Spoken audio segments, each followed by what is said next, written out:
اور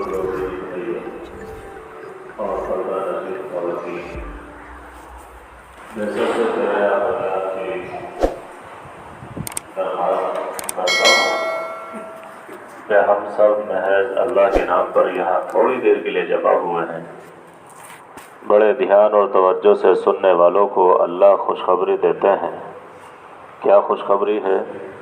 ہدایت کی خوشخبری ہے۔ تو اس لیے ہم سب بھائیوں کو بھی اور بہنوں کو بھی دھیان اور توجہ کے ساتھ بات سننے کی کوشش کریں۔ اپنے راحت کے نقشے میں نہ لگیں بلکہ مجاہدے کے نقشے کے ساتھ بیٹھیں۔ راحت کا نقشہ پالتی مار کر عام طور پر آدمی غافل ہو جاتا ہے اور دو زانو ہو کر بیٹھتا ہے، تو یہ مجاہدے کا بڑا اچھا نقشہ ہے۔ چنانچہ اللہ نے نماز میں اسی کو پسند کیا ہے۔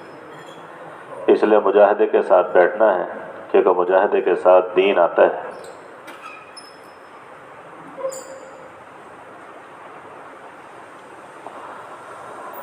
اللہ کا وعدہ ہے والذین جاہدوا فینا لنہدینہم سبلنا، جو لوگ ہماری راہوں میں کوشش کرتے ہیں، مجاہدے کرتے ہیں، ہم ان کے لیے اپنے راستے کھول دیتے ہیں۔ تو جو لوگ سننے کا مجاہدے کا حق ادا کریں گے، اللہ تعالیٰ ان کو ہدایت دیں گے۔ اللہ فرماتے ہیں قرآن کریم میں فبشر عباد الذین یستمعون القول فیتبعون احسنہ، کہ میرے ان بندوں کو خوشخبری سنا دیجئے کہ جو لوگ اللہ کی بات کو کان لگا کر سنتے ہیں، دھیان اور توجہ کے ساتھ سنتے ہیں۔ ہم لوگ دیکھتے ہیں کہ دنیا کا کوئی مداری تماشا کرتا ہے تو لوگ کتنی توجہ سے ٹوٹ کر پڑتے ہیں، ایک دوسرے کے کاندھوں پر پھلانگتے ہیں کہ ہم بھی اس کا تماشا دیکھ لیں۔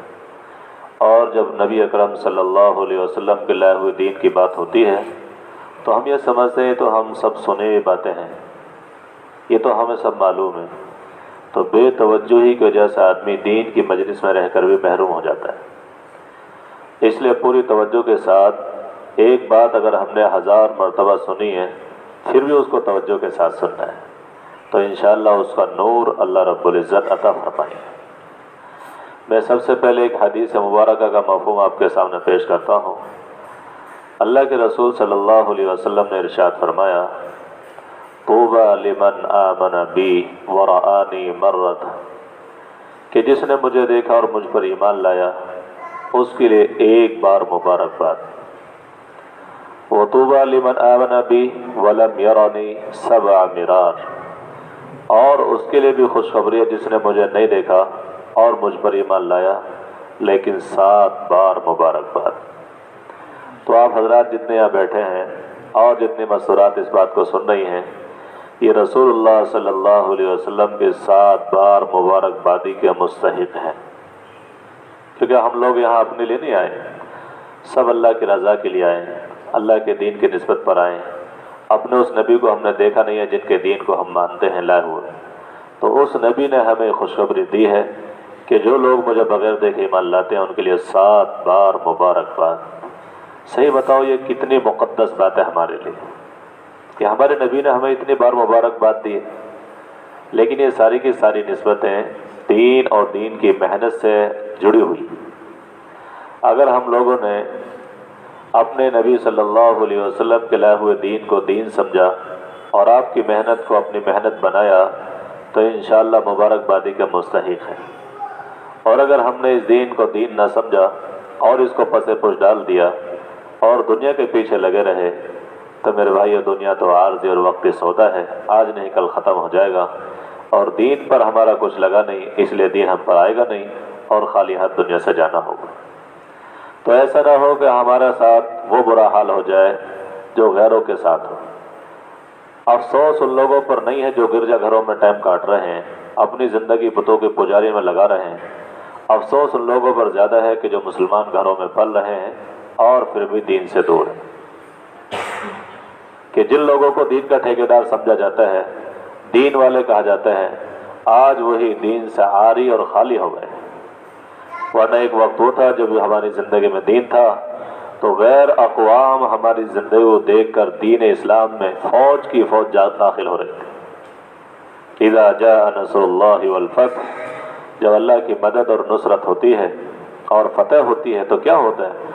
وَرَأَيْتَ النَّاسَ يَدْخُلُونَ فِي دِينِ اللَّهِ أَفْوَاجًا، غیر اقوام کی فوج اسلام میں آ جاتی ہے۔ لیکن چونکہ آج ہماری زندگی دین سے خالی ہے اور دین سے دور ہے، تو میرے بھائیوں ہماری زندگی کو دیکھ کر دوسروں کو تو آنا مشکل، اپنوں کا بھی دین پر چلنا مشکل ہو گیا۔ تو ہم سب ذمہ دار ہیں اس بات کے کہ ہم رسول اللہ صلی اللہ علیہ وسلم کے لائے ہوئے دین کی خاطر قربانیاں پیش کریں۔ جب تک یہ امت اس دین کی خاطر قربانیاں دے رہی تھی، دین دنیا میں جا رہا تھا، دنیا کے گوشوں گوشوں میں پھیل رہا تھا، ہر کچے پکے مکان میں پہنچ رہا تھا۔ لیکن جب سے ہم نے اس کی محنت کو چھوڑ دیا تو خود ہمارے گھروں سے دین کا نکلنا شروع ہو گیا، ہمارے بچے اور بچیاں بے دین ہو گئے۔ ایک وقت وہ تھا کہ جن ماؤں کی گود سے بڑے بڑے قطب اور ابدال اور ولی اللہ پیدا ہو رہے تھے، آج انہی ماؤں کی گود سے چور، شرابی اور اچکے پیدا ہو رہے ہیں۔ تو یہ سارا نظام کیوں بدلا؟ کہ ہماری دینی تربیت نہ ہونے کی وجہ سے سارا نظام خراب ہو گیا۔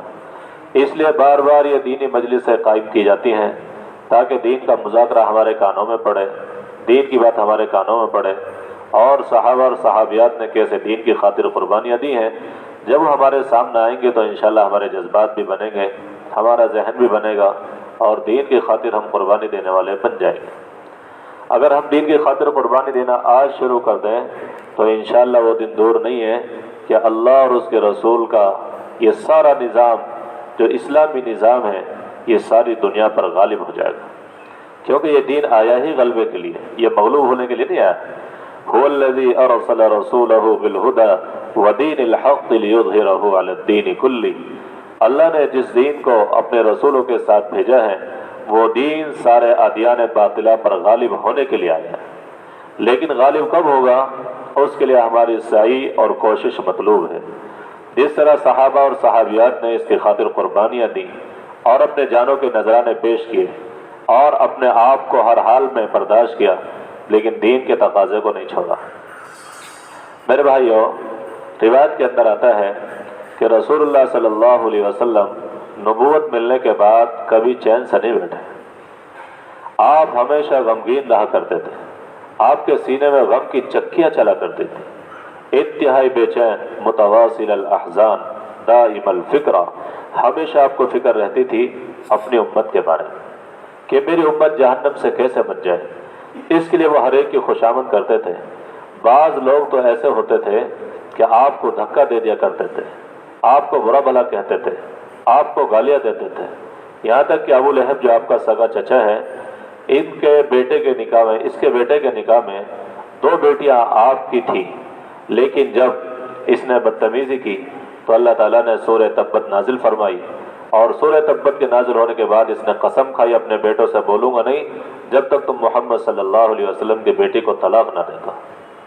چنانچہ ان دونوں نے طلاق دی اور ایک نے ان میں سے بدتمیزی کی، آپ کے شان میں گستاخانہ الفاظ کہے، تو آپ کا اتنا دل دکھا کہ آپ نے اس وقت ان میں سے جس نے بدتمیزی کی تھی اس کے بارے میں یہ کہا، اے اللہ اپنے کتوں میں سے ایک کتا اس پر مسلط کر دے۔ اتنی بے چینی آپ کو ہوئی، جبکہ آپ کو تکلیف تو بہت پہنچی ہے، طائف کے میدان میں بہت تکلیف پہنچی، احد کے میدان میں بہت تکلیف پہنچی، اور کفار نے جب اتنا پریشان کیا تو مسلمانوں نے کہا یا رسول اللہ آپ کے لوگ اتنی تکلیف پہنچا رہے ہیں، آپ ان کے لیے بد دعا فرما دیں۔ تو آپ نے فرمایا میں رحمت بنا کر بھیجا گیا ہوں، بد دعا بنا کر نہیں بھیجا گیا، میں بد دعا دینے کے لیے نہیں بھیجا گیا ہوں۔ تو آپ فرماتے تھے ہر موقع پر اے اللہ میری قوم کو ہدایت عطا فرما دے، یہ مجھے جانتی نہیں۔ تو اس لیے میرے بھائیوں، داعیوں کی بھی ذمہ داری ہے کہ اپنے دین کی خاطر قربانیاں دیتے چلے جائیں اور پیچھے مڑ کر نہ دیکھیں لوگ کیا کہہ رہے ہیں، لوگ کیا کہیں گے۔ ہم تو اللہ اور اس کے رسول کا پیغام لے کر دنیا میں پھیلیں گے۔ دین کی محنت کرنے والے کبھی ضائع نہیں ہوئے، اور دین کی محنت کرنے والے کبھی برباد نہیں ہوئے۔ دین کی محنت کے لیے قربانی اور مجاہدہ پیش کرنے والے ہمیشہ اللہ رب العزت نے ان کو آباد دنیا میں بھی کیا، اور آخرت کی آبادی ان کا مقدر بن گئی۔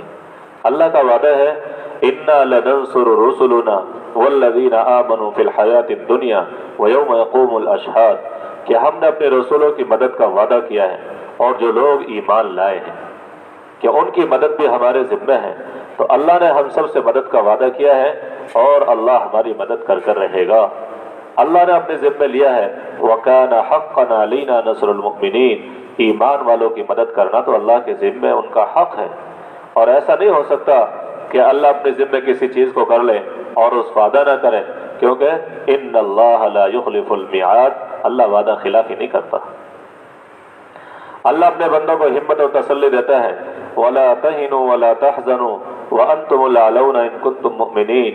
دنیا بھی تمہاری ہو جائے، عقبہ بھی تمہارے ہو جائے، دنیا بھی تمہاری سدھر جائے، آخرت بھی تمہاری سدھر جائے، اس کے لیے ضروری ہے کہ تم اپنے ایمان کی سلامتی کی فکر کرو. وَلَا تَهِنُوا وَلَا تَحْزَنُوا. تم ہمت مت ہارو، تم غمگین مت ہو، تم کامیاب ہو کر رہو گے. سر بلندی تمہارے لیے ہے اور کامیابی تمہارے قدم چومے گی. رسول اللہ صلی اللہ علیہ وسلم ایک مرتبہ خانہ کعبے کی دیوار سے قریب میں سائے میں لیٹے ہوئے تھے.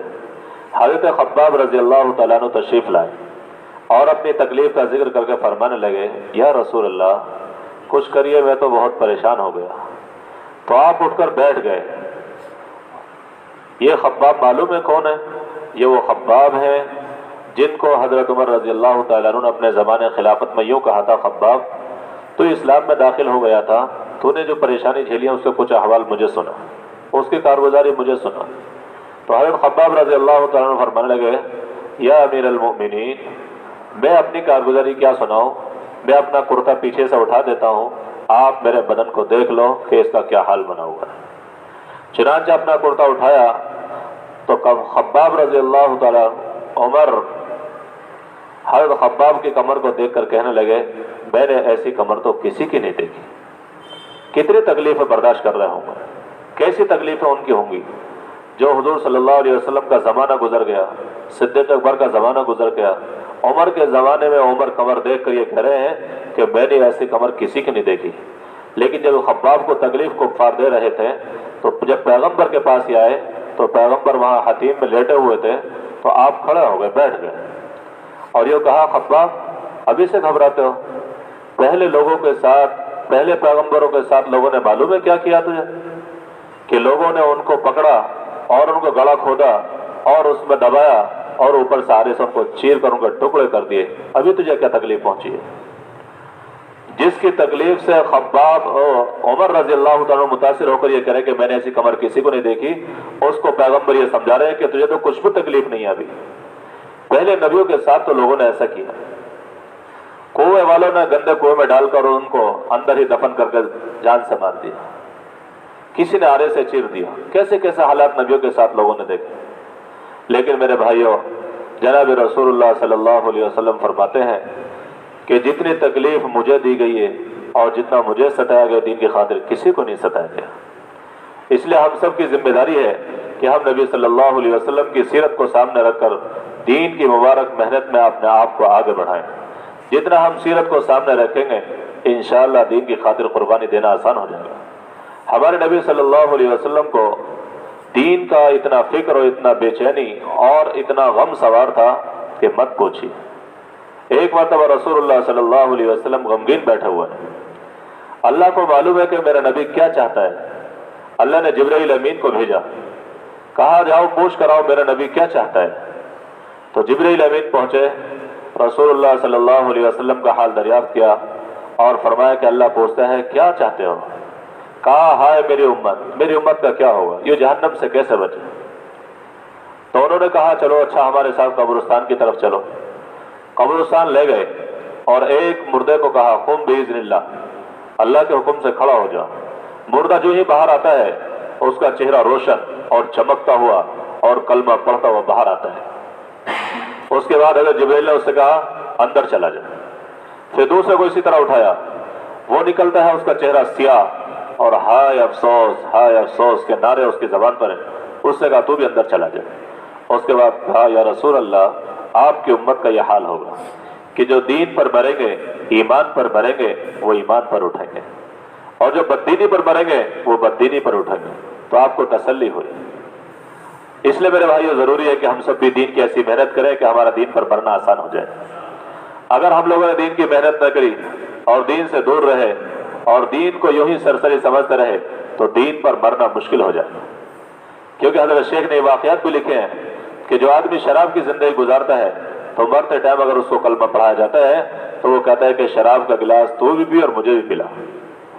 کیونکہ جس طرح جس کی زندگی ہوتی ہے اسی پر وہ اپنے آپ کو کھپاتا ہے، لگاتا ہے.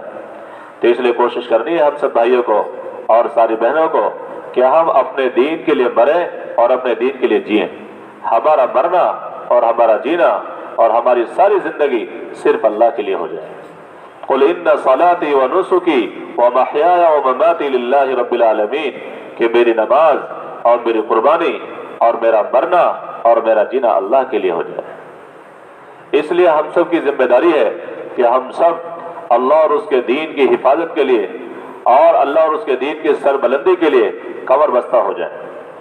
اگر ہم نے اپنے دین کو سینچنے کے لیے اس کی قربانیاں دینا شروع کر دیں تو انشاءاللہ ہم بھی آباد رہیں گے اور ہماری نسلیں بھی آباد رہیں گی. اس کے لیے ضروری ہے کہ ہم آپس میں دین کے لیے ایک ساتھ جڑ کر اللہ کے دین کی سربلندی کے لیے کوششیں کریں.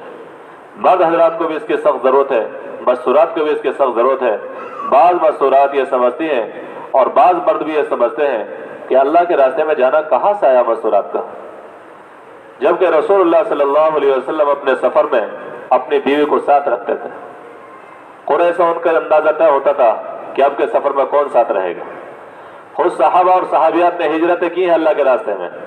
خود رسول اللہ صلی اللہ علیہ وسلم نے ایک طوفانی آدمی کو قصہ سنایا اور یہ ارشاد فرمایا کہ دیکھو یہ عورت جس کا گھر میرے سامنے دیکھ رہا ہے اس کو دیکھو، یہ عورت اللہ کے راستے میں گئی اور اس کے گھر میں 12 بکریاں اور ایک کپڑا بننے کا کانٹا تھا. یہ اس کو چھوڑ کر اللہ کے بھروسے پر چلی گئی اور کوئی اس کا دیکھنے والا بھی نہیں تھا. کسی چور نے اس کی ایک بکری چرائی اور ایک کانٹا چرا لیا. جب وہ اللہ کے راستے سے واپس آئی تو اس عورت نے نبی صلی اللہ علیہ وسلم کی شان میں گستاخی نہیں کی کہ آپ نے بھیجا تھا اور ہمارے ساتھ یہ ہو گیا، بلکہ اللہ سے کہا کہ اللہ میں تیرے راستے میں گئی تھی اور تیرا ذمہ ہے کہ میرے گھر کی حفاظت اور میرے سامان کی حفاظت. چنانچہ میری بکری گم ہوئی ہے اور میرا کانٹا گم ہوا ہے، وہ میرا کانٹا مجھے چاہیے، میں تجھے قسم دیتی ہوں. یعنی وہ عورت اللہ کو قسم دے رہی ہے کہ میں تجھے قسم دیتی ہوں تیری ذمہ داری تھی، تیری حفاظت بتا، میرا گھر کا سارا سامان، میری بکری اور میرا کانٹا مجھے چاہیے. چنانچہ اللہ رب العزت نے اس کی اس دعا کو سنا اور اپنے خزانے غیب سے اس کا وہ کانٹا اور ایک اور کانٹا اس کو دیا اور اس کی وہ بکری اور ایک اور بکری اس کو عطا فرمائی. تو ہم لوگ بھی جب اللہ کے راستے میں نکلنے کا نمبر آتا ہے تو ہمیں بھی اپنا گھر بگڑتا نظر آتا ہے اور ہم یہ کہتے ہیں گھر پہ کوئی نہیں، گھر پہ کوئی نہیں ہے. کہ نہیں، کوئی کیسے نہیں ہے، اللہ ہمارے گھروں کا محافظ ہے. اس عورت کے بارے میں پیغمبر تصدیق کر رہے ہیں کہ یہ عورت اللہ کے راستے میں گئی جہاد پر ایک موقع پر اور اس سے گھر کا یہ حال ہوا. اس طوفانی آدمی سے کہا کہ اگر تو چاہے تو اس عورت سے جا کر پوچھ سکتا ہے کہ اس کے ساتھ کیا حال گزرا ہے. اس لیے میرے بھائی اور بزرگوں، بہت ساری باتیں ایسی ہوتی ہیں کہ نہ کرنے کے 1000 بہانے ہوتے ہیں. اگر ہم طے کر لیں کہ میاں اور بیوی دونوں مل کر یہ طے کر لیں کہ میں اپنے بچوں کو دینی زندگی مجھے پروان چڑھانا ہے تو انشاءاللہ جو بچے ہمارے تیار ہوں گے اللہ ان سے بڑے بڑے کام لے گے. خواجہ غریب نواز نے دین کی محنت کے لیے ایک سفر کیا بنگال تک کا اور اس سفر میں 90 لاکھ لوگ اسلام کی طرف آئے. جب واپس ماں کے پاس پہنچے تو بڑے خوش. ماں نے کہا بیٹے کیا بات ہے؟ کہا کہ اماں میں نے سفر کیا اور اللہ نے تیرے لوگوں کو ہدایت دی. تو ماں نے کہا بیٹے تمہارا کمال نہیں ہے، یہ ہمارا کمال ہے کہ ہم نے بغیر وضو کے کبھی دودھ نہیں پلایا آپ کو. اس پاکیزہ دودھ کا یہ اثر تھا جس کی وجہ سے اللہ نے تجھ سے کام لیا. یہ کون ہے؟ یہ حضرت فاطمہ کی اولاد ہے کہ ہندوستان کی سرزمین پر پیغمبر علیہ السلام کی نسل اسلام کی محنت کے لیے اپنی جان دے دی اور یہی دفن ہو گئے. ہم سب کو بھی نیت کرنی چاہیے کہ دنیا کے کونوں کونوں پر اللہ کے پیغام کو لے کر جائیں گے اور وہیں اپنے قبر بنائیں گے انشاءاللہ. کرتے ہیں سب نیت؟ اگر ہم سب نے نیت کر لی کہ اللہ کے دین کی سربلندی کے لیے اور اعلیٰ کلمت اللہ کے لیے اپنے جان اور اپنے مال کے اللہ کے نذرانے پیش کریں گے اللہ کے لیے، تو وہ دن دور نہیں ہے کہ اللہ تعالیٰ اسلام کو ہر کچے پکے گھر میں پہنچا دے گا. اور اگر ہم نے طے نہیں کیا تو اللہ کا نظام پر بدل جاتا ہے. اللہ فرماتے ہیں وَإِن تَتَوَلَّوْا يَسْتَبْدِلْ قَوْمًا غَيْرَكُمْ ثُمَّ لَا يَكُونُوا أَمْثَالَكُمْ، اگر تم طے نہیں کرو گے اور تم ہمتیں ہار جاؤ گے اور تم دین کی محنت پر نہیں آؤ گے تو ہم کیا کریں گے تمہارے ساتھ کہ ہم تمہیں بدل دیں گے اور ایسے قوم کو لائیں گے جو دین کی محنت کرے گی۔ ایک روایت کے اندر آتا ہے کہ لوگوں، اسلام کا کلمہ تو ہر کچے پک کے گھر میں پہنچ کر رہے گا، اللہ کلمے والے کو کلمہ دے کر عزت عطا فرمائیں گے اور جو اس سے دور بھاگیں گے ان کو ذلیل کر دیں گے۔ تو ایسا نہ ہو کہ اللہ تعالیٰ ہماری ذلت کا فیصلہ کر دے اور ہمیں کلمے سے محروم کر دے اور غیروں کو اسلام دے کر اپنا کام لے لے۔ ہے آیا یورش تاتار کے افسانے سے، کعبے کو پاس راہ مل گئے صنم خانے سے۔ فتنے تاتار تقریباً 650 سال 700 سال پرانا ہے۔ اس فتنے کے اندر ایسا ہی ہوا کہ بڑے بڑے حاجی اور بڑے بڑے نمازی اور بڑے بڑے قاضی صاحب بغداد کی سرزمین پر ان کی گردنوں کے مینارے بن گئے، اور جن لوگوں نے مینارے بنائے اللہ نے ان کو اسلام کی توفیق دی اور دنیا کے ملکوں کو فتح کرایا۔ تو اس لیے ہم سب کو ٹھاننی ہوگی، ہم سب کو نیت کرنی ہوگی کہ ہم اللہ کے دین کے لیے پیدا ہوئے اور اسی پر ہمارا جینا ہے اور اسی پر ہمارا مرنا ہونا چاہیے۔ اگر ہم نے یہ نیتیں نہیں کی اور عزم نہیں کیا کوئی بھی، تو میرے بھائیوں بہت مشکل وقت ہمارے سامنے آ رہا ہے۔ یہ ہماری آنکھیں سب کے دیکھ رہی ہیں کہ ہمارے ساتھ کیا ہو رہا ہے۔ اللہ رب العزت کا نظام یہ سارا کا سارا کس طرح بدل رہا ہے۔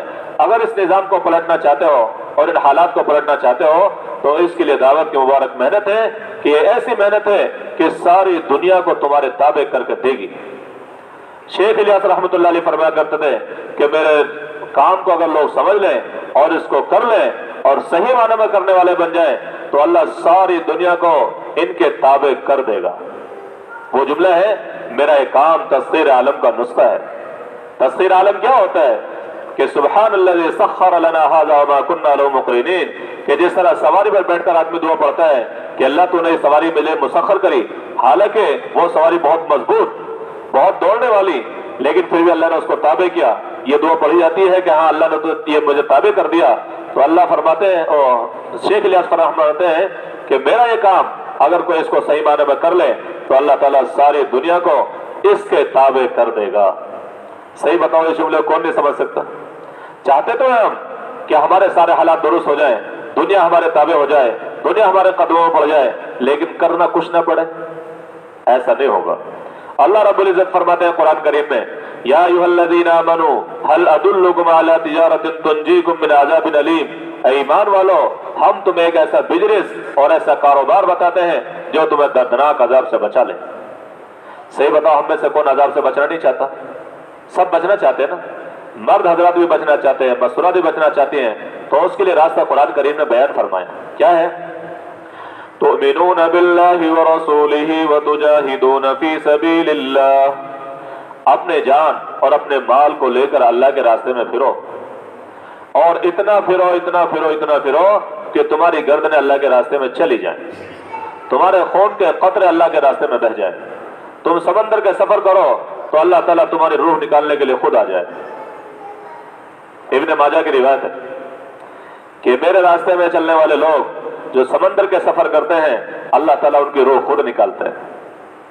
تو اللہ فرماتے ہیں کہ دردناک عذاب سے بچنے کی شکل یہ ہے تؤمنون باللہ ورسولہ، کہ اللہ اور اس کے رسول پر ایمان لاؤ، وتجاہدون فی سبیل اللہ، کہ اللہ اور اس کے رسول پر ایمان لانے کے بعد تمہاری ذمہ داری ہے کہ اس ایمان کے کلمے کو لے کر دنیا کے کونوں کونوں پر جاؤ اور اس کلمے کی خاطر اپنی جان کی نذرانے پیش کرو، اور اس ایمان کی خاطر اپنے بچوں کو جس طرح صحابہ نے یتیم کیا اور ان کو بیویوں کو بیوہ کیا اور اپنے وطن کو قربان کیا، اس کی خاطر قربانی دینا شروع کرو۔ یہ دو کام تمہیں کرنے ہوں گے، تؤمنون باللہ ورسولہ، اللہ اور اس کے رسول پر ایمان، وتجاہدون فی سبیل اللہ باموالکم وانفسکم، اپنے جان اور اپنے مال سے اللہ کے راستے میں جہاد کرو اور اعلیٰ کلمت اللہ کے لیے کمر بستہ ہو جاؤ۔ یہ دو کام تمہاری ذمہ داری ہے، اس کے بعد ہم تمہیں کیا دیں گے اس کو بھی اگلے آیت میں اللہ رب العزت نے بیان فرمایا۔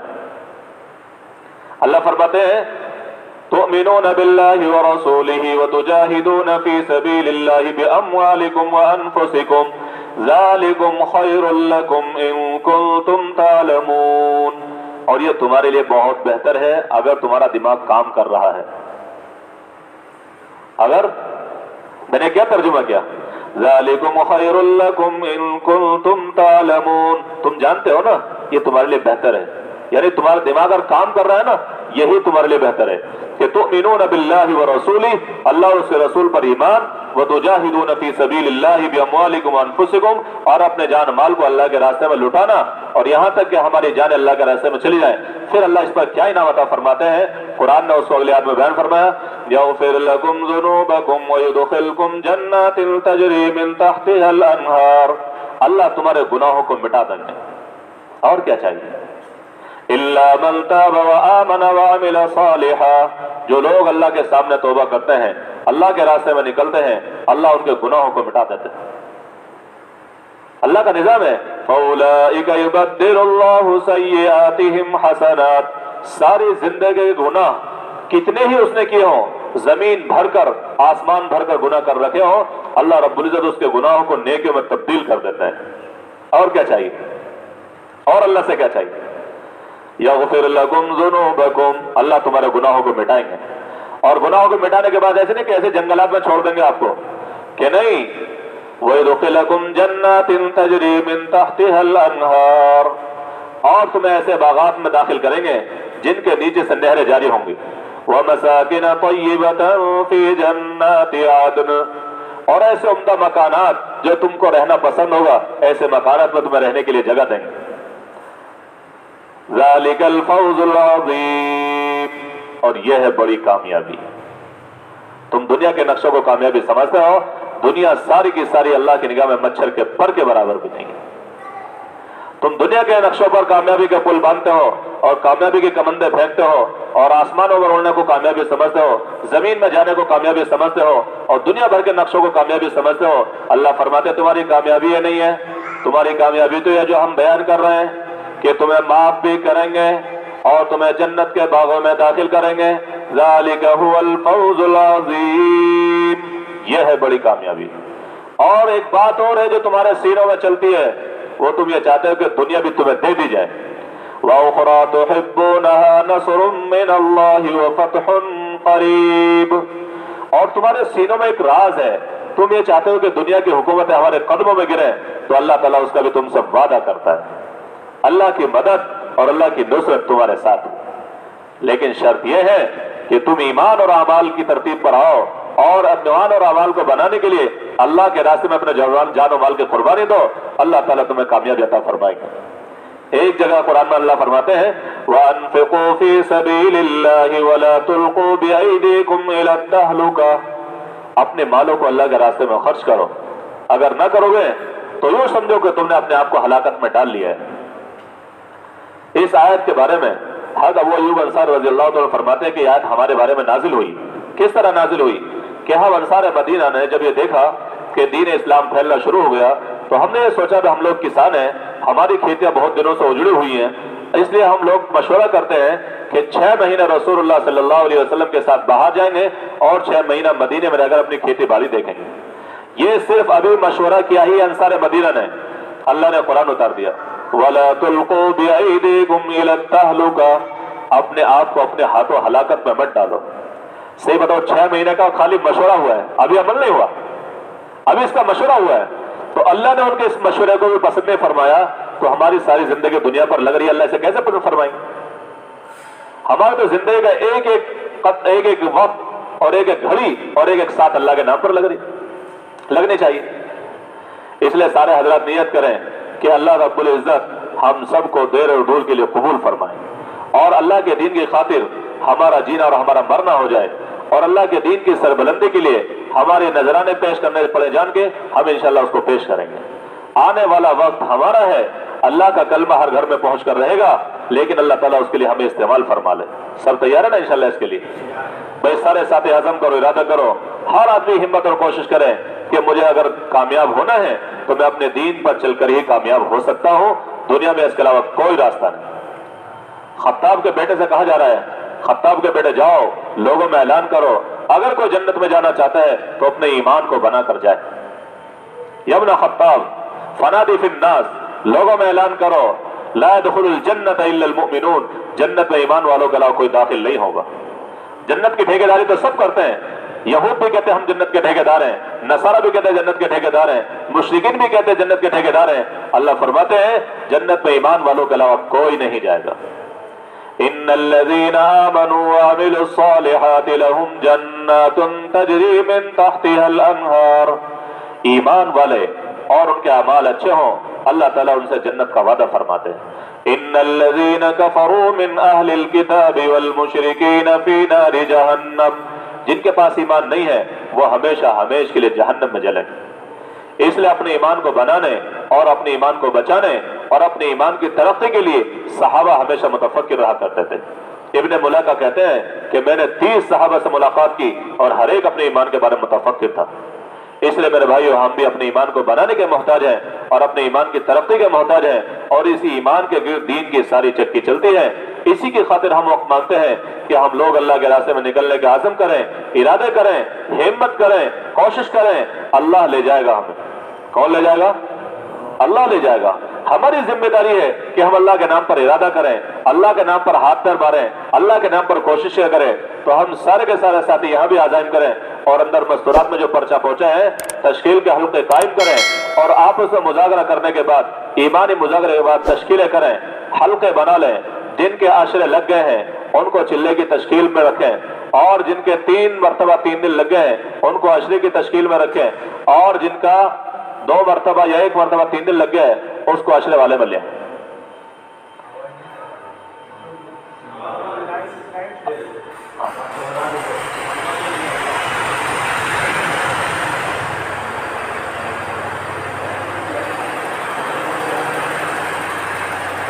اچھا، یہاں تو شروع کرو تشکیل۔ 12:30 ہو گئے، تشکیل شروع کی۔ حاجی صاحب تشکیل کریے بھائی، ساتھیوں کا عزائم کرو۔ سبحان اللہ۔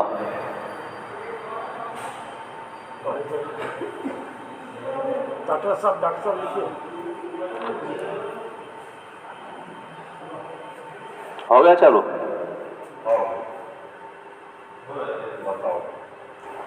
سارے ساتھی عزم کریں، ارادہ کریں، اللہ کے نام پر اپنے آپ کو ہمیں لگانا ہے، کھپانا ہے۔